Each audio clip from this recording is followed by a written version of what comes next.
Hello friends, welcome to Ahana Cakes and Vlog channel. இன்னைக்கு நம்ம என்ன டாபிக் பார்க்க போறோம்னு பிக்சர் பார்த்ததுக்குமே கெஸ் பண்ணிருப்பீங்க. எஸ், நம்ம பிகினருக்கான பேசிக்காக நம்ம விப்பிங் க்ரீம் எப்படி மேக் பண்ணுறது, எப்படி நம்ம அடிக்கிறது, எந்த கன்சிஸ்டன்சியில் இருக்கணும், எப்படி நாசல் பிடிக்கணும், என்ன பக்குவத்தில் நம்ம விப்பிங் க்ரீமை வந்துட்டு ரேஷியோவில் எடுக்கணும் அப்படின்னு நான் இதில் கிறிஸ்டல் கிளியராக சொல்லியிருக்கேன். நீங்கள் யாருக்காவது பேக்கிங் கற்றுக்க ஆசையாக இருக்குது அப்படின்னா நான் சொல்கிற ஒவ்வொரு டிப்பையும் ஃபாலோ பண்ணுங்கள். ஏன்னா நான் ஃபஸ்ட்டு பிகினிங்லேருந்து இப்படி தான் கற்றுக்கிட்டேன். இன்றைக்கி நான் சக்ஸஸ்ஃபுல்லாக என்னோட ஜேர்னியில் நான் நல்லபடியாக பேக்கிங் பண்ணிவிட்டு நல்லா சேல் பண்ணிகிட்ருக்கேன். ஸோ என்னோடய டிப்ஸ் அண்ட் ட்ரிக்ஸை வந்து உங்களுக்கு நான் ஷேர் பண்ணிக்கிறேன். விருப்பப்படுறவங்க நம்மளோட சேனலில் லைக் அண்ட் சப்ஸ்கிரைப் பண்ணி நல்லா ஃபாலோ பண்ணுங்கள். இப்போ வாங்க நான் எப்படி பண்ணுறேன்னு வீடியோக்குள்ளே போய் பார்த்து தெரிஞ்சுக்கலாம். ஃபஸ்ட்டு நான் இன்றைக்கி 1 kg விப்பிங் க்ரீம் எடுக்க போகிறேன். அது வந்து எத்தனை கப் அப்படின்றத நான் ஃபஸ்ட்டு சொல்லிடுறேன். அதுக்கப்புறம் உங்களுக்கு எத்தனை கிலோவுக்கு எவ்வளோ எடுக்கணும்னு கரெக்டாக சொல்லிடுறேன். இன்றைக்கி நான் 1 kg கேக்குக்கு எடுக்கிறேன். அதை வந்துட்டு 1.5 கப் 250 ml கப்பில் 1 கப்பு, அப்புறம் வந்துட்டு 1/4 கப்பு இருக்கிற மெஷர்மெண்ட்லேயே 1/4 கப்பு இருக்கும் மெஷரிங் கப்பில். அந்த 1/4 கப்பு 1.5 கப்பு நான் டோட்டலாக எடுத்திருக்கேன் ஃபார் 1 kgக்கு. நீங்கள் 1/2 kgக்குனா 3/4 கப் எடுத்துக்கிட்டால் போதும். 250 ml கப்பில் 3/4 கப்பு எடுத்துக்கிட்டால் கரெக்டாக இருக்கும். பிகினராக இருந்தால் 1 கப் எடுத்துக்கோங்க. நான் ஐசிங் சுகர் வந்து எடுத்துக்கிட்டேன். நான் வந்து ஃபியோனா விப்பிங் க்ரீம் தான் யூஸ் பண்ணுறேன். அதனால் ஐசிங் சுகர் எடுத்துக்கிட்டேன். அதில் கொஞ்சம் ஸ்வீட்னஸ் கம்மியாக இருக்கும் அப்படின்றதுனால நீங்கள் என்ன பிராண்டு யூஸ் பண்ணுறீங்களோ அந்த ஸ்வீட்னஸ்க்கு தகுந்த மாதிரி நீங்கள் உங்கள் சுகரை ஆட் பண்ணவோ இல்லை நார்மலாக கூட விட்டுடலாம். நான் ஃபியோனா எடுத்திருக்கேன். ரசமலாய் கேக்குக்கு தான் இந்த க்ரீம் ரெடி பண்ணுறேன். அதனால நான் ரசமலாய் எசன்ஸ் போட்டுக்கிறேன். நம்ம என்ன கேக் ரெடி பண்ணுறோமோ அதுக்கு தகுந்த மாதிரி எசன்ஸ் வந்துட்டு விப்பிங் க்ரீமில் கண்டிப்பாக ஆட் பண்ணால் தான் கொஞ்சம் நல்லாயிருக்கும், அதோட ஃப்ளேவரபுளாக. அதுக்காக ஆட் பண்ணிக்கிறேன். வெனிலா எசன்ஸும் கொஞ்சம் ஆட் பண்ணிக்கிறேன்.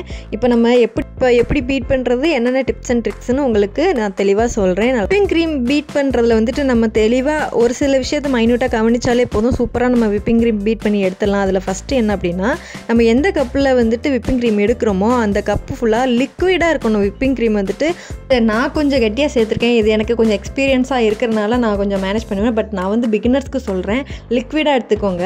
இப்போ நான் ஃபஸ்ட்டு ஸ்பீடில் போட்டு மொத்தம் 7 ஸ்பீடு இருக்கும். நான் வந்து ஃபஸ்ட்டு ஸ்பீடில் போட்டு நான் இதை 1 minute நல்லா பீட் பண்ணிக்கிறேன்.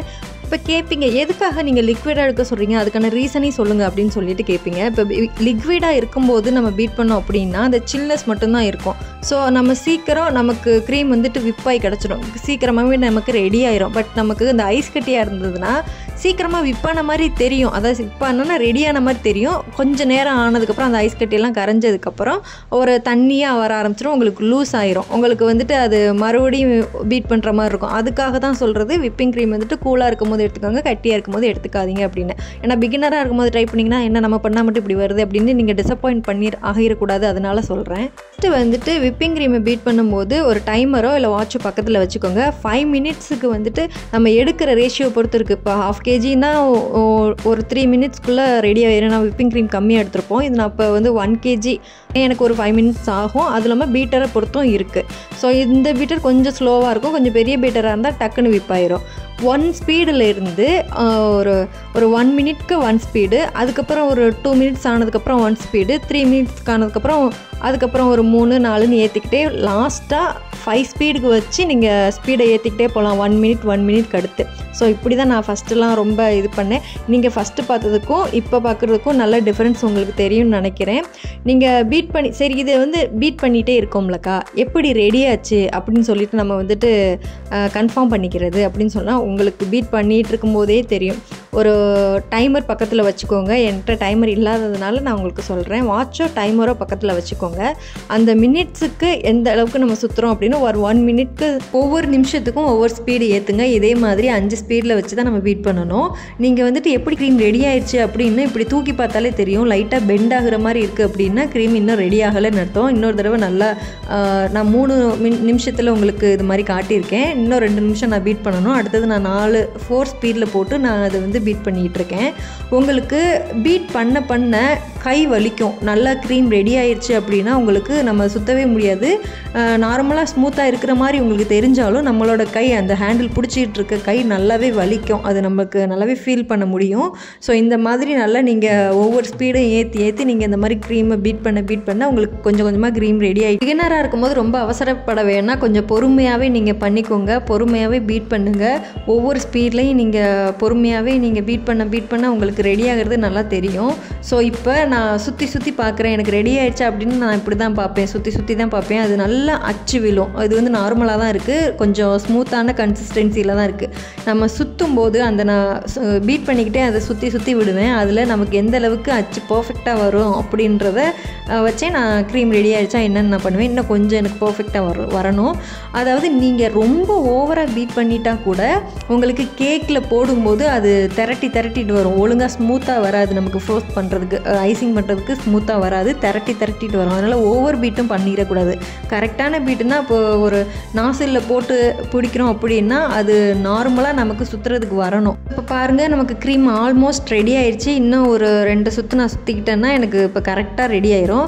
நீங்கள் இப்போ பார்க்கும்போது டிஃப்ரென்ஸ் நல்லாவே புரியும். நம்ம சுற்றும் போது க்ரீம் வந்து பீட்ரோடு நல்லா மிக்ஸ் ஆகி ஒன்று சேர்ந்து வருது. இந்த ஸ்டேஜில் கை நமக்கு ரொம்பவே வலிக்கும். அப்போவே நீங்கள் புரிஞ்சுக்கலாம் நம்மளோட க்ரீம் வந்து பர்ஃபெக்டாக ரெடி ஆயிடுச்சு அப்படின்னு. ஸோ இந்த மாதிரி ஒரு மிக்ஸு கொடுத்துட்டு நீங்கள் ஓவராக கை வலிச்சு ஒரு ஸ்பூனில் ஸ்பேச்சுலால் எடுத்து கூட பாருங்கள் அது எந்த அளவுக்கு இருக்குது அப்படின்னு. எனக்கு இப்போ கரெக்டாக வந்துருச்சு இந்த க்ரீமோட கன்சிஸ்டன்சி. ஸோ இப்படி தான் இருக்கணும். சுற்றும் போது நல்லா கை வலிக்கும், அந்த பீட்டரை சுற்றும் போது நல்லா கை வலிக்கும். அதை வந்து ஃபஸ்ட் நல்லா மைண்டில் வச்சுக்கோங்க. எனக்கு இப்போ க்ரீம் வந்துட்டு பர்ஃபெக்டாக ரெடி ஆயிடுச்சு. அவ்வளோதான், க்ரீம் நல்லபடியாக ரெடி ஆயிடுச்சு. இதை வந்து ஸ்க்ராப் பண்ணி எல்லாத்தையும் எடுத்து விட்டுட்டு நம்ம பாருங்கள் எவ்வளோ சில்கி அண்ட் ஸ்மூத்தாக இருக்குன்னு பாருங்கள். இது வந்துட்டு ஸ்பேச்சுலாவில் வந்து எடுத்துகிட்டு அதை கமுத்தி பாருங்கள். அப்போ வந்து ஒரு ட்ராப் கூட கீழே விழுகாது. ஸோ இதுவே நமக்கு கரெக்டான கன்சிஸ்டன்சி. ஸ்பேச்சுலாவில் மட்டும் இல்லை, அந்த பவுலோட கவுத்துனா கூட அந்த க்ரீம் ஒரு சொட்டு கூட கீழே விழுகாது. இதுவே கரெக்டாக இருக்கும். ஸோ இது வந்து பிகினருக்கு புரிஞ்சிருக்கும்னு நினைக்கிறேன். வேறு ஏதாவது டவுட் இருந்தாலும் கேளுங்க, எனக்கு தெரிஞ்சதை நான் கண்டிப்பாக சொல்கிறேன். இதை வந்து இப்போ நம்ம வந்து டிசைன் போட்டு பார்க்கலாம். ஸோ அதுக்காக நான் ஒரு பைப்பிங் பேக்கில் வந்துட்டு 2D நாசில் போட்டிருக்கேன். இது பேசிக்கான ஒரு நாசில், அதாவது ரோசட் டிசைன் போடுற நாசில் தான் நான் போட்டிருக்கேன். ஸோ இதில் வந்துட்டு க்ரீம் எந்த அளவுக்கு ஸ்மூத்தாக சில்கியாக வருது பாருங்கள்.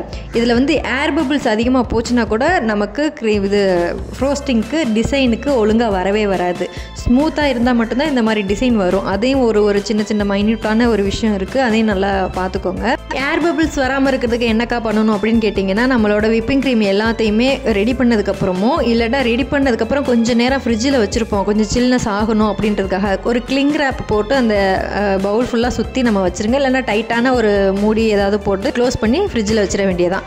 அதுக்கப்புறம் இது முடிச்சதுக்கப்புறமும் அந்த டிசைன் முடிச்சதுக்கப்புறம் கொஞ்சம் இது மிஞ்சிச்சுனா கூட ஒரு ஏர்டைட் கண்டெய்னர்லேயோ பாக்ஸ்லேயோ போட்டு அடைச்சி உள்ளே வச்சிட வேண்டியது. ஸோ டிசைன் நல்லா வந்திருக்கு. உங்களுக்கு பாருங்கள் எந்த அளவுக்கு வந்திருக்கு அப்படி. இப்போ பேசிக்கான ஒரு ரோசட் டிசைனும் அந்த 2D நாசிலில் என்ன ஒரு டிசைன் போட முடியுமோ அதை பேசிக்காக போட்டு காமிச்சிருக்கேன். பேக்கிங் ரிலேட்டடாக நம்மளோட வீடியோஸ் வந்துட்டு நிறையவே நான் வந்து போட்டிருக்கேன். உங்களுக்கு அது வேணும்னா நம்மளோட டிஸ்கிரிப்ஷனில் நான் லிங்க் அட்டாச் பண்ணுறேன், வேணும்னா பார்த்துக்கோங்க. அவ்வளோதான் ஃப்ரெண்ட்ஸ், உங்களுக்கு இந்த வீடியோ பிடிச்சிருக்குன்னு நினைக்கிறேன். பிடிச்சிருந்தா மறக்காமல் நம்ம அஹானா கேக்ஸ் அண்ட் விளாக் சேனலை சப்ஸ்கிரைப் பண்ணி சப்போர்ட் பண்ணுங்கள். உங்களை இன்னொரு வீடியோவில் மீட் பண்ணுறேன். பாய்.